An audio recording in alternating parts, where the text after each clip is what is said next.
কাছে হাজার হাজার যুবকরা ফোন দিয়ে কান্নাকাটি করে। যে কোনো স্টেজের মানুষ গোপন গুণে লিপ্ত হতে পারে, যে কোনো স্টেজের। অনেকে আছে বৃদ্ধ বয়সে গোপন গুণে লিপ্ত থাকে, তার জন্য কোন পরিণতি। রাত হইলে তো আপনাদের মাথা খারাপ হয়ে যায়। বৃহৎ যুদ্ধ, যে কোনো সামরিক যুদ্ধ থেকে ভয়াবহ যুদ্ধ হচ্ছে এই পর্নোগ্রাফি, অশ্লীলতা থেকে নিজেকে দূরে রাখা। আজকে অসহায়, কোথায় যাবে কোনো দিশা খুঁজে পাচ্ছে না। কে আমাকে এখান থেকে উদ্ধার করবে?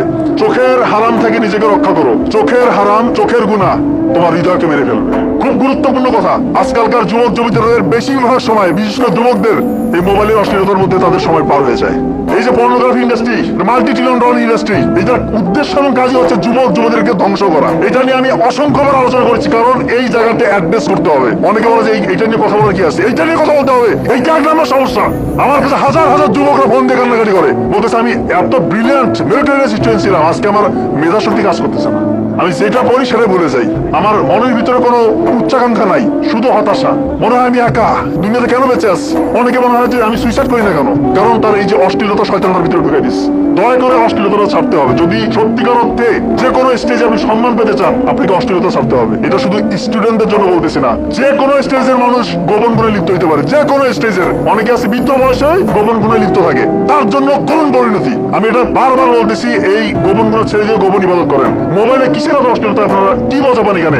শয়তান এখানে মজা দিয়েছে। আলটিমেটলি বিয়ের পর বাস্তব জীবনে মজা পাবেন না, বিয়েগুলোর সংসারটা টিকবে না। এই কথাগুলো বলতে হচ্ছে এই জায়গাটা অ্যাড্রেস করতে হবে। ফেন্সিডিল যদি একজন খায়, একজন গাঁজা যদি খায়, তাকে ধরা তো সহজ, চক্ষু লজ্জার সম্মুখীন হতে হয়, সমাজের অনেকে দেখে ফেলবে। আর এমন মোবাইল ঘরের কোণে একা বসে কি করছে কেউ জানে না, এক আল্লাহ ছাড়া কেউ দেখে না, এমন সিস্টেম চালু করে দিয়েছে। আর বেশিরভাগ যুবকরা এই নেশার মধ্যে এই ফাঁদে পড়ে গিয়ে আজকে অসহায়, কোথায় যাবে কোনো দিশা খুঁজে পাচ্ছে না। কে আমাকে এখান থেকে উদ্ধার করবে? আমি বলতেছি, আপনারা চোখের পানি ফেলে তাহাজ্জুদে সালাত আদায় করে আল্লাহর কাছে চান, আল্লাহ তাআলা ইনশাআল্লাহ আপনার গুনাহগুলো মাফ করে দিবে, আপনাকে সব সম্মানিত করবে। মানুষ ফেরেশতা না, এই জিনিসটা মনে রাখবেন। কেউ ফেরেশতা না, মানুষ ভুল করতে পারে, কিন্তু আপনি ভুল থেকে যদি উঠে দাঁড়াতে না পারেন, তাহলে হইল না। আপনি উঠে দাঁড়ান, আল্লাহকে বলেন আল্লাহ আমি অসহায়, আমি পারছি না, আপনি আমাকে সাহায্য করেন, শয়তানের এই ফাঁদ থেকে আমাকে রক্ষা করেন। আল্লাহ তাআলা আপনাকে রক্ষা করবেন ইনশাআল্লাহ। আপনার সম্মান বহু করে বাড়িয়ে দিবে। এটা একটা বৃহৎ যুদ্ধ, যে কোনো সামরিক যুদ্ধ থেকে ভয়াবহ যুদ্ধ হচ্ছে এই পর্নোগ্রাফি, অশ্লীলতা থেকে নিজেকে দূরে রাখা। যে কোনো খারাপ কাজ থেকে ছুটে আসা যতটা সহজ, এই অশ্লীলতায় যারা নিমজ্জিত, যারা অ্যাডিক্টেড, এইখান থেকে বের হওয়া সব থেকে কঠিন।